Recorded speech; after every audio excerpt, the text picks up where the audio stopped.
قال تبارك وتعالى في القرآن المجيد والفرقان الحميد: أعوذ بالله من الشيطان الرجيم، بسم الله الرحمن الرحيم. قل إن كنتم تحبون الله فاتبعوني يحببكم الله ويغفر لكم ذنوبكم والله غفور رحيم.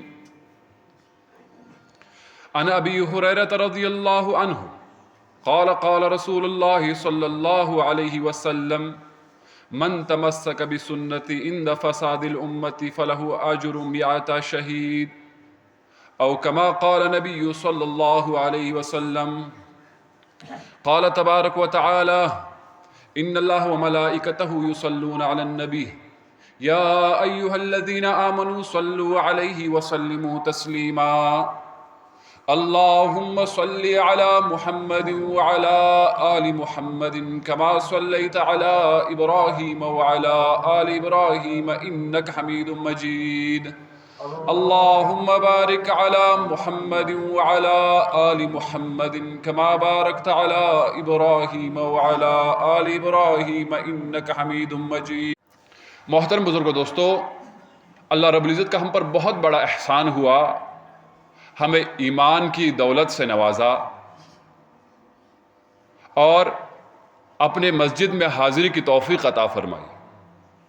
اللہ یہ لمحات ہمارے اپنے بارگاہ مقدسہ میں قبول فرمائے اور آخرت میں نجات کا ذریعہ بنائے، آخرت میں اللہ تعالیٰ کی رضا کا سبب بنائے۔ محترم بزرگوں، دوستو، اصل عاشق رسول کس کو کہتے ہیں؟ اصل عاشق رسول کون ہے؟ کون ہے جس کو ہم صحیح میں عاشق رسول کہیں؟ تو محترم بزرگ دوستو، اس کا پیمانہ اور اس کے لیے جو پرکھنے کے لیے ایک پیمانہ مقرر کیا ہے وہ یہ ہے کہ جس کی زندگی میں جتنے نبی صلی اللہ علیہ وسلم کے سنت ہوں گے وہ نبی کریم صلی اللہ علیہ وسلم کا اصل عاشق رسول ہے، اصل وہ دعوے دار ہے عشق رسول صلی اللہ علیہ وسلم کا۔ خالی کھوکھلے دعوے میں عاشق رسول ہوں، اس سے کچھ بات نہیں بننے والی ہے۔ محترم بزرگ دوستو، بات ان کی بنے گی جو نبی کریم صلی اللہ علیہ وسلم کے ہر ایک قول، جو نبی کریم صلی اللہ علیہ وسلم سے ثابت سنتیں ہیں، اس پر عمل پیرا ہو، تو حقیقی عاشق رسول یہی ہے۔ پچھلے جمعہ میں آپ حضرات کے سامنے بیان ہو چکا کہ نبی کریم صلی اللہ علیہ وسلم کے پیدائش سے پہلے آپ صلی اللہ علیہ وسلم ابھی تک دنیا میں نہیں آئے تھے۔ سب سے پہلے نبی حضرت آدم علیہ السلام کے ذریعے سے اللہ تعالیٰ نے تذکرہ کیا نبی کریم صلی اللہ علیہ وسلم کا، اور پھر آدم علیہ السلام نے اللہ تعالیٰ سے دعا مانگی، اور وہ دعا کے الفاظ بھی قرآن میں درج ہے: ربنا ظلمنا انفسنا وان لم تغفر لنا وترحمنا لنکونن من الخاسرین۔ پھر اللہ تعالیٰ کو وسیلہ دیا نبی کریم صلی اللہ علیہ وسلم کا، اللہ تعالیٰ نے دعا قبول کی۔ اسی طرح اپنے بیٹے کو وصیت کی، شیس علیہ السلام کو، کہ جب بھی کوئی مصیبت اور تکلیف ہو اللہ تعالیٰ سے دعا مانگنا اور نبی کریم صلی اللہ علیہ وسلم کا صدقہ دینا۔ شیس علیہ السلام نے سوال کیا: یا ابا جان، یہ کون ہے؟ کہا آدم علیہ السلام نے جب میں جنت میں تھا تو جنت کے ہر پھول اور ہر پتے پر محمد صلی اللہ علیہ وسلم کا نام میں نے نقش پایا۔ اسی طرح محترم بزرگ دوستو، ابراہیم علیہ السلام دعا کرتے ہیں: ربنا وبعث فیہم رسولا منہم یتلو علیہم آیاتک ویعلمہم الکتاب والحکمت ویزکیہم انک انت العزیز الحکیم۔ یا اللہ، ان میں رسول مبعوث فرما اور جو ان کو آپ کی آیتیں پڑھ کر سنائے اور کتاب کا علم دے، حکمت کا علم دے، اور ان کو پاک کرے۔ بے شک آپ عزیز الحکیم ہے، زبردست حکمت والے ہیں۔ عیسیٰ علیہ السلام میں بھی نبی کریم صلی اللہ علیہ وسلم کی خوشخبری سنائی: وَإِذْ قَالَ عِيسَىٰ ابْنُ مَرْيَمَ يَا بَنِي إِسْرَائِيلَ إِنِّي رَسُولُ اللَّهِ إِلَيْكُمْ مُصَدِّقًا لِمَا بَيْنَ يَدَيْهِ مِنَ التَّوْرَاةِ وَمُبَشِّرًا بِرَسُولٍ يَأْتِي مِن بَعْدِي اسْمُهُ احمد۔ نبی کریم صلی اللہ علیہ وسلم کہ کیا میرے بعد ایک رسول آئیں گے جن کا نام احمد صلی اللہ علیہ وسلم ہوگا، تعریف کیا ہوا۔ تو محترم بزرگ دوستو، اسی طرح حضرت نبی کریم صلی اللہ علیہ وسلم کی والدہ محترمہ جب نبی کریم صلی اللہ علیہ وسلم ان کے بدن مبارک میں تھے تو بڑے اثرات انہوں نے محسوس کیے. رات کے وقت جب سویا کرتی تھی چاند ستارے یہ سلام کرتے تھے. جب جنگلات سے گزرتی تھی جنگلات کے پتے درخت اور پتھر سلام کرتے تھے. اسی طرح وہ کنویں کا پانی اور لوگوں کے لیے نیچے ہوا کرتا تھا. جیسے ہی نبی کریم صلی اللہ علیہ وسلم کی والدہ محترمہ کنویں کے پاس جاتی وہ پانی خود بخود اوپر چڑھا جاتا. تو محترم بزرگ برکتیں پہلے سے شروع. اور ایک حدیث میں آیا ہے کہ اگر نبی کریم صلی اللہ علیہ وسلم کو مبعوث نہ کرنا ہوتا تو آدم علیہ السلام تمہاری پیدائش نہ کرتا بلکہ اس پورے کائنات کو نہیں پیدا کرتا. ہم اس نبی کی امت ہے اور ہم اس نبی کے نام لیوا ہے. تو خالی ہم نام لیں گے اور عاشق رسول کا دعویٰ کریں گے اس سے کوئی بات بننے والی نہیں. محترم بزرگ دوستو عاشق ہم تب کہلائیں گے جب ہم اپنے محبوب کے ہر ایک ادا پر ہم جانثار ہوں گے. ہر ایک ادا ان کی جو ادا اپنی زندگی میں لائیں گے تو تبھی ہم عاشق رسول کہلائیں گے. محترم بزرگوں دوستو تو اصل عاشق رسول یہی ہے. قل ان کنتم تحبون اللہ فاتبعونی یحببکم اللہ ویغفر لکم ذنوبکم واللہ غفور الرحیم. فرمایا اگر تم چاہتے ہو کہ اللہ تعالیٰ سے محبت کرو. نبی کریم صلی اللہ علیہ وسلم فرمایا فاتبعونی یحببکم اللہ. میری اتباع لازمی اور ضروری ہے. میرے اتباع کے بغیر تم اللہ تعالیٰ سے اگر دعویٰ کرو کہ اللہ تعالیٰ کے محبوب اللہ تعالیٰ سے محبت کرتے ہیں یہ دعویٰ جو ہے یہ جھوٹا دعویٰ ہے. اللہ تعالیٰ کو نبی کریم صلی اللہ علیہ وسلم کا طریقہ بڑا پسندیدہ اور محبوب طریقہ ہے اور جو اس طریقے پر چلے گا اور اسی طریقے پر اس کی وفات ہوگی یہی طریقہ اللہ تعالیٰ کے پاس لے کر جائے گا. اس کے لیے اللہ تعالیٰ کی طرف سے وعدے ہیں. اگر تم محبت کرتے ہو اللہ تعالیٰ سے فاتبعونی تو میری اتباع لازمی ہے. جب میری اتباع کرو گے تو یحببکم اللہ اللہ تعالیٰ تم سے محبت کرے. اللہ تعالیٰ کے ہاں تم مقبول ترین بندے ہوں گے. اللہ تعالیٰ کے محبوب ترین بندے ہوں گے. اللہ تعالیٰ تم سے محبت فرمائیں گے اور اللہ تعالیٰ تمہارے گناہ بخش دیں گے. بے شک اللہ تعالیٰ گناہ بخشنے والا اور رحم والا ہے. محترم بزرگ دوستو یہ سنت والی زندگی اس کو اپنانا ہے. وما آتاکم الرسول فخذوہ وما نہاکم عنہ فانتہوا. جو تعلیمات نبی کریم صلی اللہ علیہ وسلم تمہیں دیتے ہیں تمہیں سکھاتے ہیں اس کو مضبوطی سے پکڑو. اس پر عمل پیرا ہو. اس میں تمہاری نجات ہے. اس میں تمہاری کامیابی ہے. اور جن چیزوں سے نبی کریم صلی اللہ علیہ وسلم نے تمہیں روکا ہے اس سے رک جاؤ. اس میں تمہاری کامیابی تمہارے لیے بلائی ہے. تو محترم بزرگ دوستو آخری زمانہ ایسا زمانہ جس زمانے میں سنت اور رواج میں کوئی فرق نہیں نظر آئے گا. لوگ رواج کو مقدم کریں گے سنت پر. جب ان سے پوچھا جائے گا کیا مسئلہ ہے کیوں یہ کام کرتے ہو باپ نے کیا تھا دادا نے کیا تھا پردادا نے کیا تھا یہ سلسلہ لے کر اوپر تک لے جاتے ہیں. اصل میں اس کی کوئی حقیقت نہیں ہوتی. تو نبی کریم صلی اللہ علیہ وسلم نے فرمایا حضرت ابو ہریرہ کی روایت ہے فرماتے ہیں من تمسک بسنتی عند فساد امتی فلہ اجر مئۃ شہید. جب ایسا فساد مچ جائے گا لوگ رواجوں کو مقدم کریں گے سنت کی کوئی پرواہ نہیں کریں گے. پھر اس زمانے میں جو سنت پر عمل پیرا ہو جو اپنی زندگی میں سنت لائے اور پھر یہاں پہ ایک سنت کا تذکرہ ہوا ہے اگر وہ میری ایک سنت کو تامے رکھے میری ایک سنت پر عمل پیرا ہو تو اس کے لیے 100 شہیدوں کا ثواب. محترم بزرگ دوستو ایک سنت پر اللہ تعالیٰ کی طرف سے 100 شہیدوں کا ثواب. اور شہادت کے بارے میں فرمایا کہ اس شہید کو مردہ مت کہو بلکہ یہ زندہ ہے، اور سب سے بہترین موت اللہ تعالیٰ کے راستے کی موت ہے۔ اس شخص کو، اس سنت کو زندہ کرنے والے کے لیے 100 شہیدوں کا ثواب ملے گا۔ تو محترم بزرگ دوستو، کتنی خوش قسمتی کی بات ہے۔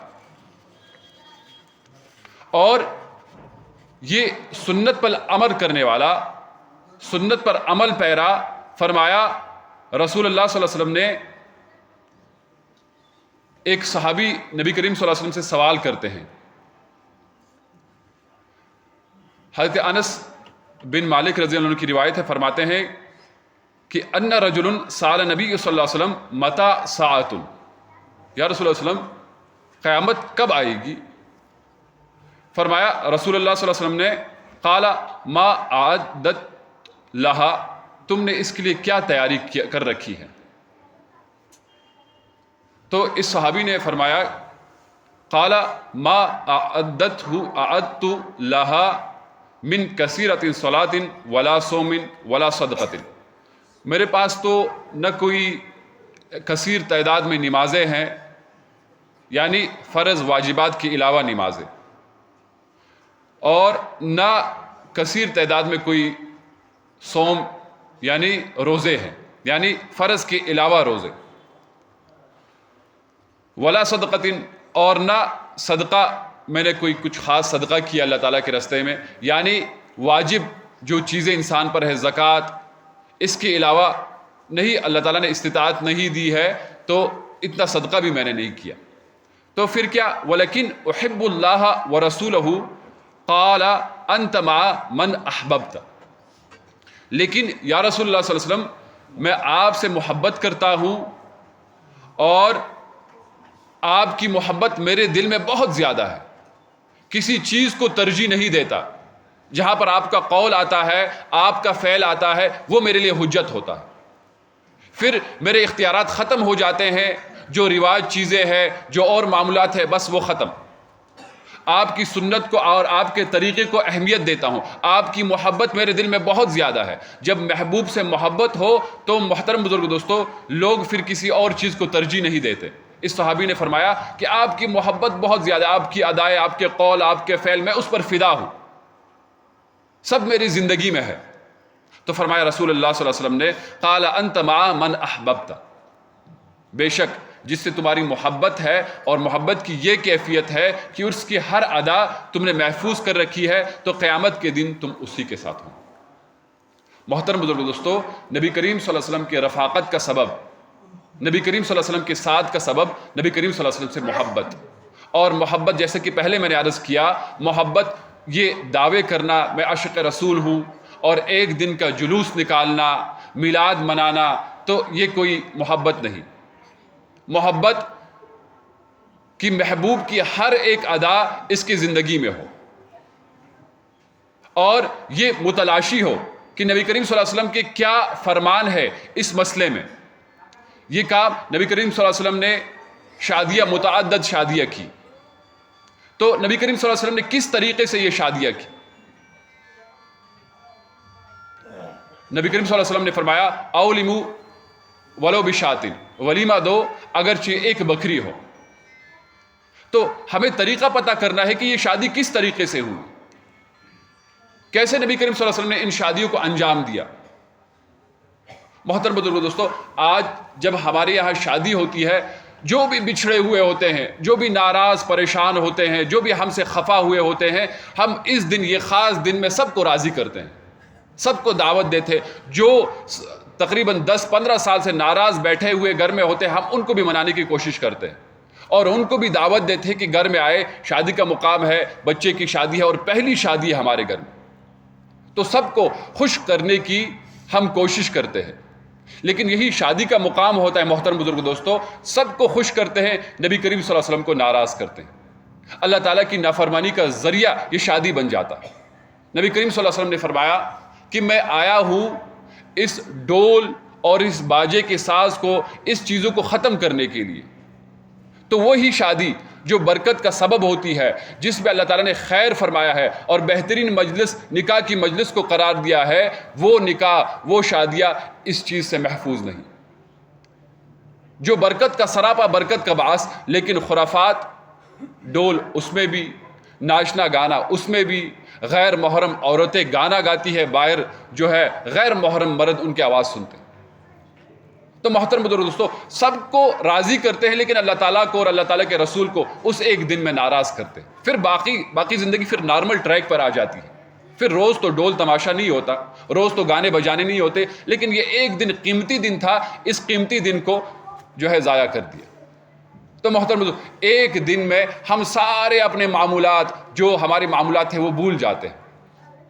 محترم بزرگ دوستو، یہ دعویٰ کرنا عاشق رسول اور کھوکھلا دعویٰ، یہ اس کو کھوکھلا دعویٰ کہتے ہیں۔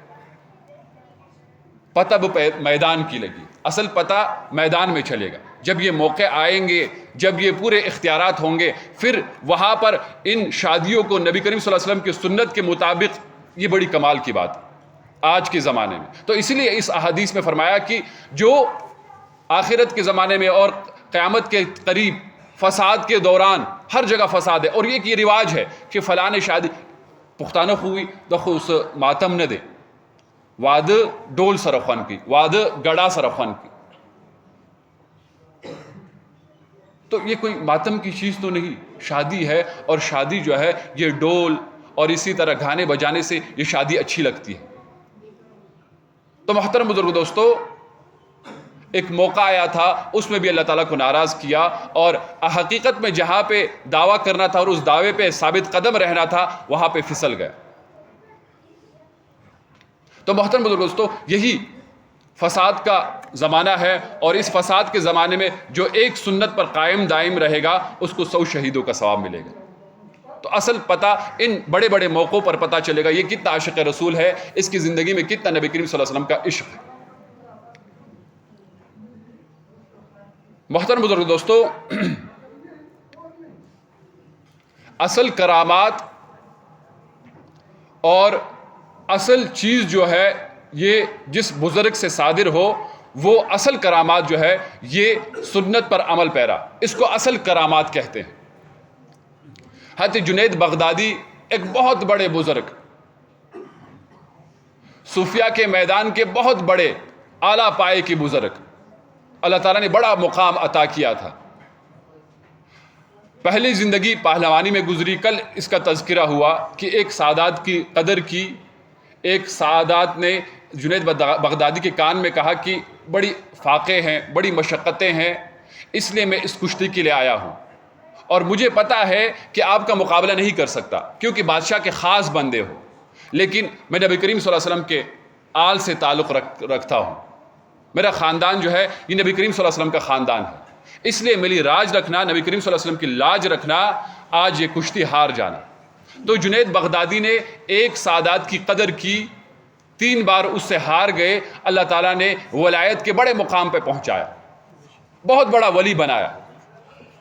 تو یہ جنید بغدادی، ان کے پاس مریدین بیٹھا کرتے تھے، واعظ و نصیحت کیا کرتے تھے۔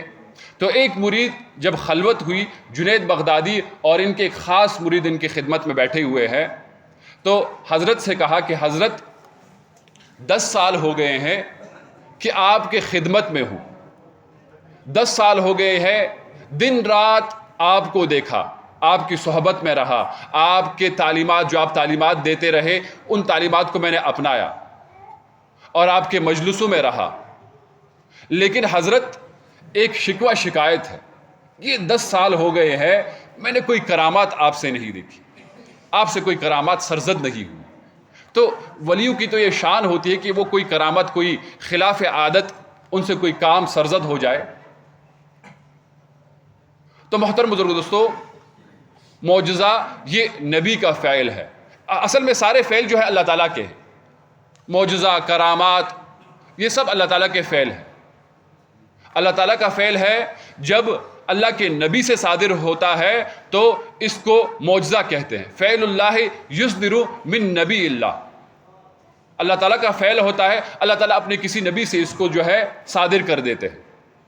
اور اسی طرح یہ کرامات جو ہے یہ بھی اللہ تعالیٰ کا فعل ہوتا ہے، یصدر من اولیاء اللہ، اللہ تعالیٰ اس کو کسی ولی سے صادر کرتے. تو یہ ان کا مرید ان کی خدمت میں عرض کر رہا ہے حضرت بڑا عرصہ ہوا آپ کی خدمت میں ہوں، 10 سال ہو گئے، لیکن کوئی کرامات نہیں دیکھی حضرت آپ کے پاس. تو حضرت نے بڑا پیارا اور بڑا محبوبانہ انداز سے جواب دیا. فرمایا کہ اس 10 سال میں کیا کوئی کام سنت کے خلاف دیکھا؟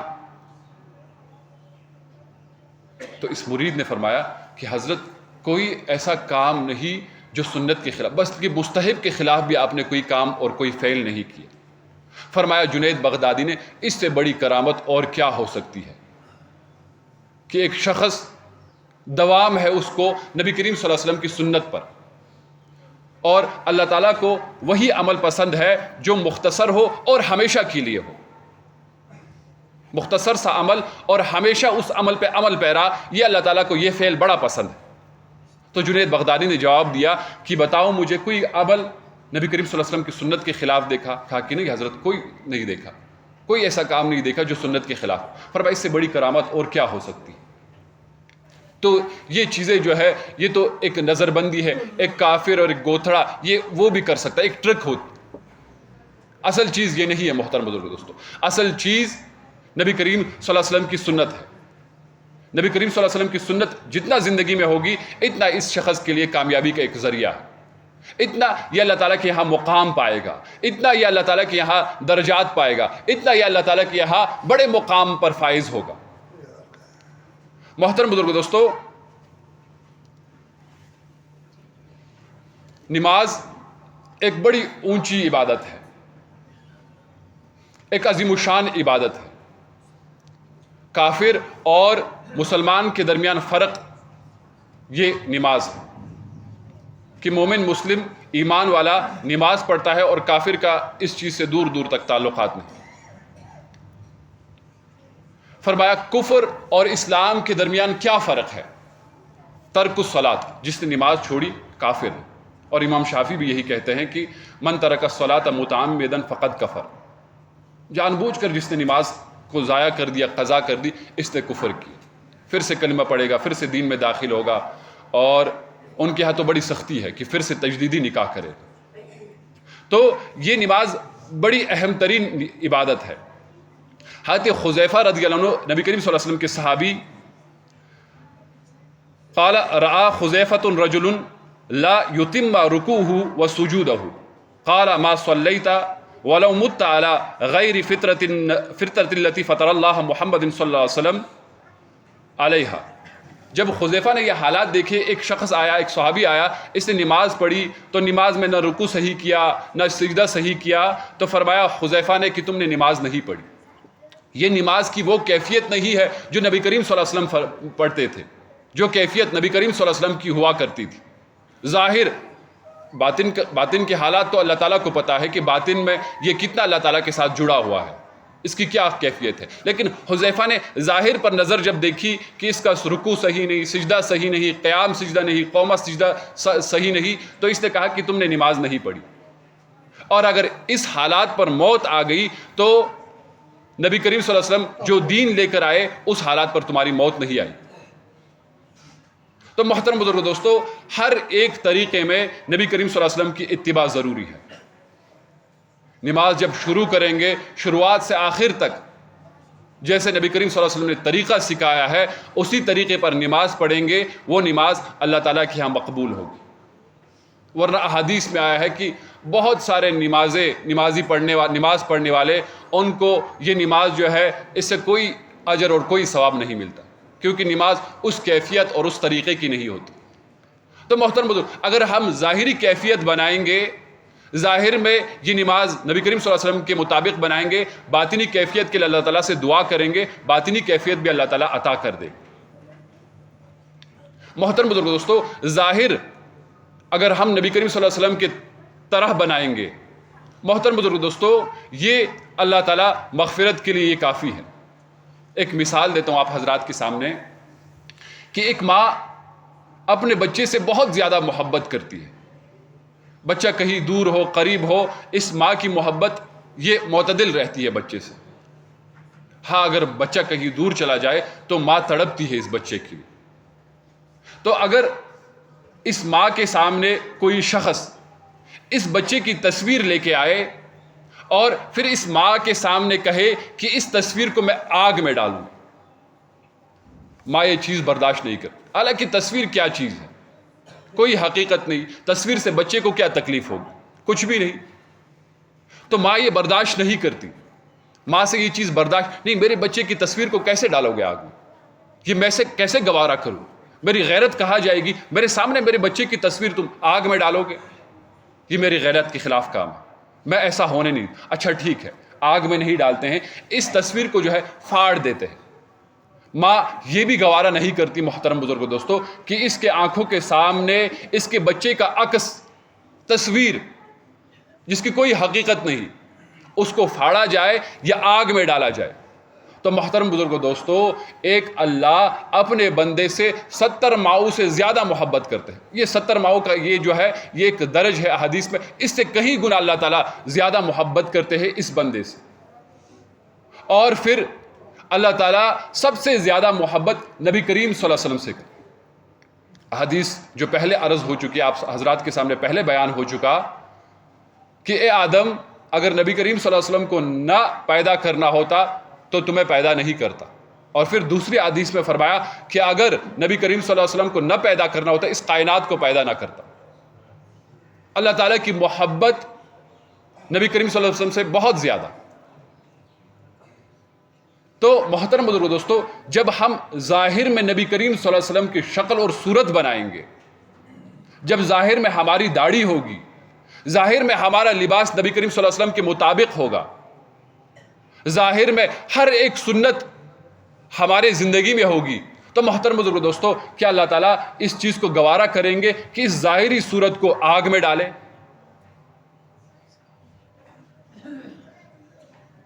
تو محترم بزرگوں, ایک ماں اپنے بچے کی تصویر یہ برداشت نہیں کر سکتی, اور یہ شخص جو پورا سنتوں سے لبریز ہے, سر سے لے کر پیر تک اس کے جسم پر نبی کریم صلی اللہ علیہ وسلم کی سنت ہے, تو کیا اللہ تعالیٰ گوارا کریں گے اس کو آگ میں ڈالنا؟ بالکل بھی نہیں محترم بزرگوں دوستو. تو ظاہر کا معاملہ ہے. اور پھر محترم بزرگوں دوستو, اس کے ساتھ اگر باطنی کیفیات اور باطنی معاملات نصیب ہو جائے تو نور علی نور. محترم بزرگوں دوستو, اصل عاشق رسول وہی ہے جس کے زندگی میں نبی کریم صلی اللہ علیہ وسلم کی مکمل سنتیں ہوں گی, جو سنتوں سے لبریز ہوگا. خالی کھوکھلا ہم دعویٰ کریں کہ ہم عاشق رسول ہیں, اور پھر جب تقاضا پیش آئے, ابراہیم علیہ السلام کے سامنے تقاضا آیا کہ اسماعیل کو ذبح کرنا تھا, تقاضا آیا, پورا کر دیا. تو محترم بزرگوں, جب ہمارے سامنے تقاضا آتا ہے, عین موقع وقت جب آتا ہے, ہم میدان چھوڑ دیتے ہیں. اور یہ پہلے مثال میں نے دی, جب شادی اور ایسے بڑے بڑے یہ فنکشن کا موقع آتا ہے تو ہم سارے چیزیں بھول جاتے ہیں. ایک دن کے لیے, ایک دن 10 سال یا 25 سال ہمارے نوجوانوں کی شادی ہوتی ہے, یہ والد 10 سال 25 سال ایک معتدل مزاج چلا آ رہا تھا, باجماعت نمازیں, مسجد میں حاضری, پھر اس ایک دن کے لیے یہ سارا دین بھول گیا, یہ سارا نبی کریم صلی اللہ علیہ وسلم کی تعلیمات بھول گیا. اور جن آلات کو نبی کریم صلی اللہ علیہ وسلم نے فرمایا کہ میں آیا ہوں ان آلات کو ختم کرنے کے لیے, ان ڈول, ان باجوں کو, ان گانوں کو, ان فحش محفلوں کو ختم کرنے کے لیے, تو اس یہ ایک دن کے لیے یہ وہ ساری چیزیں, یہ خرافات جو ہے یہ اپنے شادی میں داخل کر دیتے ہیں. تو محترم بزرگوں دوستو, اصل عاشق رسول وہی ہے جس کے سامنے تقاضا پیش آئے, جس کے سامنے وقت لمحات آئے, اور پھر وہاں پہ اس کو محبت کا جو ہے تقاضا پیش کرنا ہو, وہاں پر پتہ چلے گا کہ یہ کتنا عاشق رسول. اللہ تعالیٰ ہم سب کو صحیح اور سچے عاشق رسول بنائے, خالی دعوے والے عاشق رسول نہیں, وہ عاشق رسول جو جن کی زندگی میں مکمل نبی کریم صلی اللہ علیہ وسلم کی سنتیں ہوں. اللہ تعالیٰ ہمیں پکے اور سچے عاشق رسول بنائے.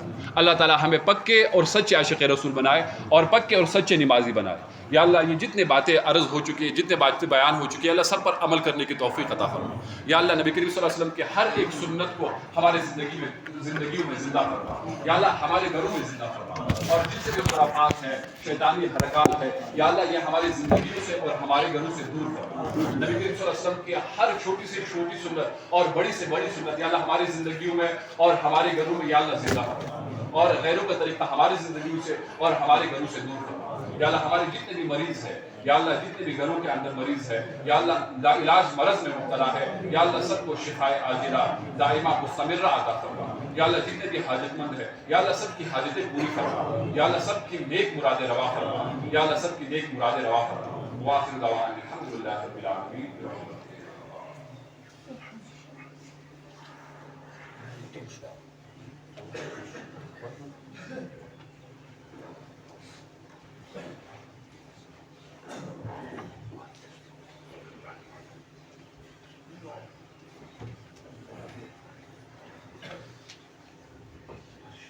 اللہ اکبر اللہ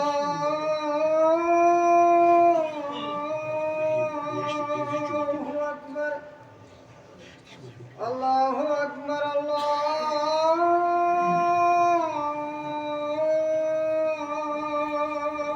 اکبر اشہد ان لا الہ الا اللہ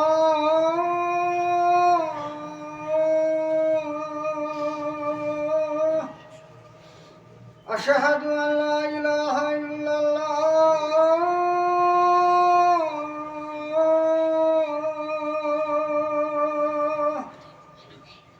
اشہد ان محمد